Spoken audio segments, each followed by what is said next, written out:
Ladies and gentlemen, please welcome the President of Pellissippi State Community College, Dr. Anthony Wise.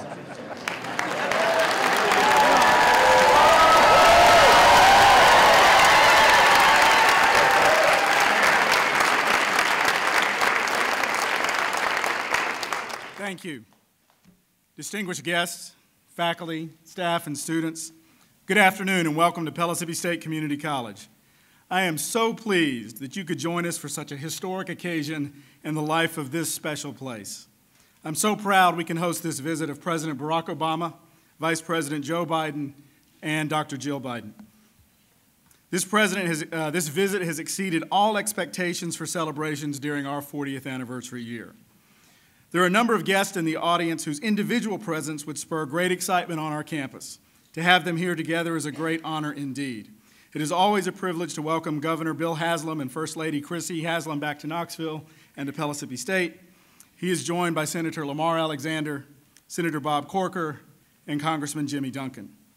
As a brief aside, I'm not certain, but this may be the first time that the man for whom this building is named, Senator Alexander, is with us at the same time as the man for whom this space, the Clayton Performing Arts Center, is dedicated, Mr. Jim Clayton. We are so pleased he could join us as well.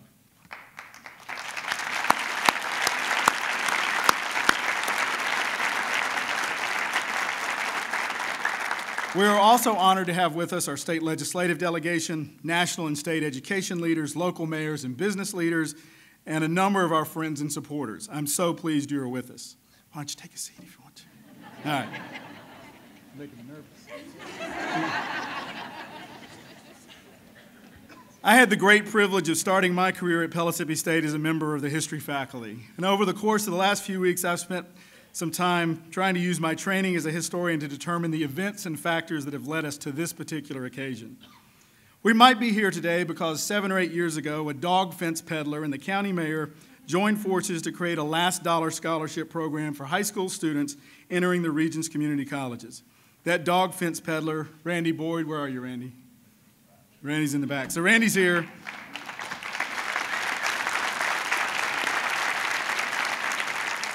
Is now serving the state as Commissioner of Economic and Community Development.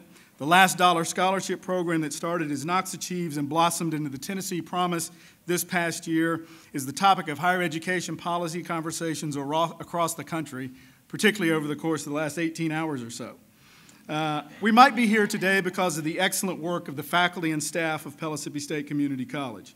Among those on the risers behind me are the recognized faculty and staff leaders of this institution, including those who've been honored by their peers and our foundation for outstanding and innovative work.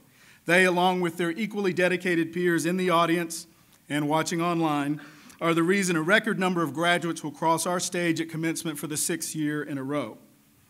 We might be here today because national and state leaders are discussing higher education topics like access and affordability, success and quality.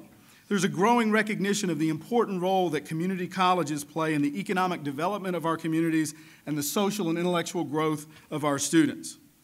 We might be here today because Pellissippi State is working diligently to become a regional, even a national leader in STEM fields. With the support of more than $6 million in federal, state, and private foundation grants, the college is funding scholarships, state-of-the-art equipment, training facilities, and brand new programs to support revolutionary changes in manufacturing, engineering, and technology.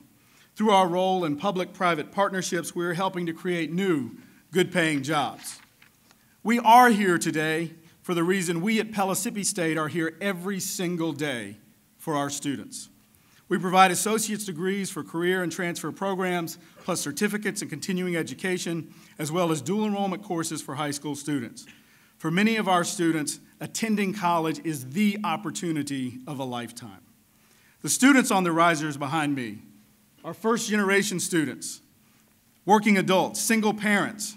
They are international students who've come to our shores as refugees. They are military veterans with years of service to our country. They are community servants, generating $800,000 in economic impact last year alone through their volunteer hours. They are scholars at a groundbreaking high school on one of our campuses, where students can earn a high school diploma in one of 4 technical fields and a college certificate at the same time. Today, we honor all of our students and alumni, but I'd like to tell you the story of one of our transfer students. Ashley Albritton came to college at the age of 32. She and her 13-year-old son, Mason, where are you, Mason? He's right over there in the corner. Get ready to wave.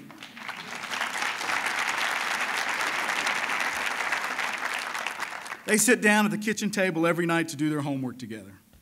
They compete against each other to see who can get the highest grades over the course of each particular semester. At the end of the term, they post their grades on the refrigerator and let the record show who won. I'm proud to report that Ashley made the dean's list last fall, but Mason made straight A's.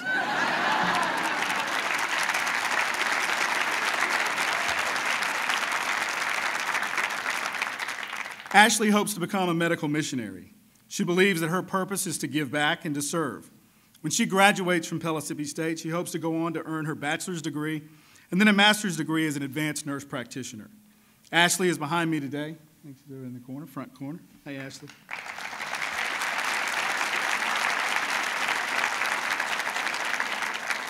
And she has with her a handcrafted box her father gave to her when she was a child. Into this box, throughout her life, she's placed scraps of paper that represent all of her hopes and dreams. Today, she's going to give that box away because the opportunity of a college education is making her dreams come true. We are Pellissippi State. We craft student success one story at a time.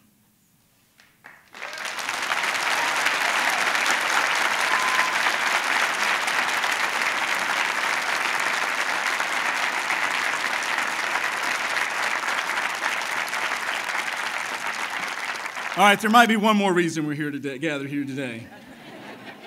Because of a man whose work is changing the landscape of higher education in Tennessee and influencing the conversations about higher education across the country. Governor Bill Haslam has made it his mission to increase the percentage of Tennesseans who continue their education beyond high school at the technical colleges and community colleges scattered across our great state. He understands, as we do, the effect higher education has on workforce and economic development and on an improved quality of life.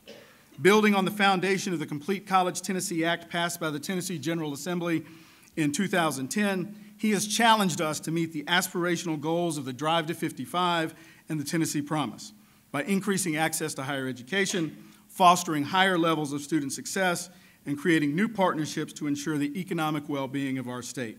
Please join me in welcoming the governor of our great state of Tennessee, Bill Haslam.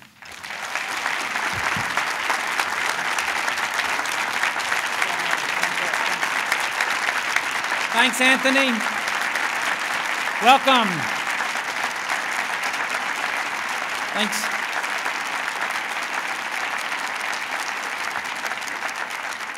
It is always good to be home, and I want to thank the President of the United States for giving me a reason to come home early on Friday.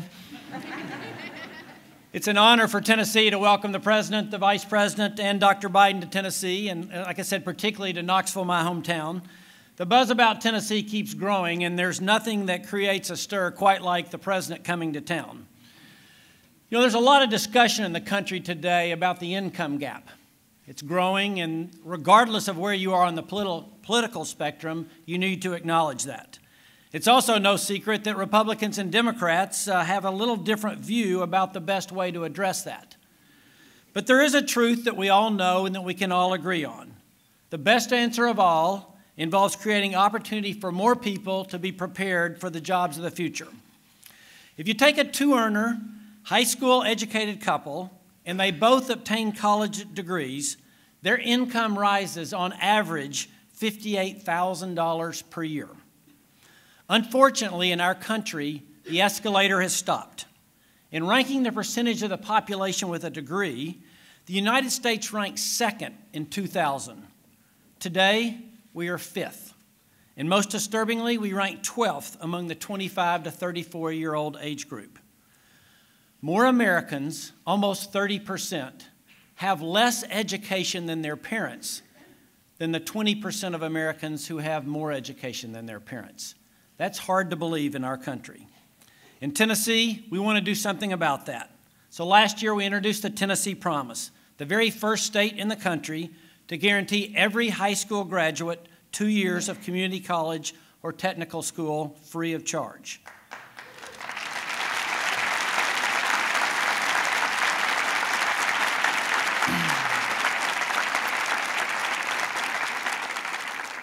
We modeled it on Tennessee Achieves, begun right here in Knoxville. It's been in operation for 6 years. It's a program that's not just about access, it's about success, and this campus can prove that. Since the program was started, the number of students graduating from Pellissippi has increased 80%. This year, of our 65,000 high school seniors, 58,000 of them applied for the Tennessee Promise, 90%. Equally notable, 9,200 adult Tennesseans signed up to be volunteer mentors for these students, including, I would say, most of the faculty right here at Pellissippi.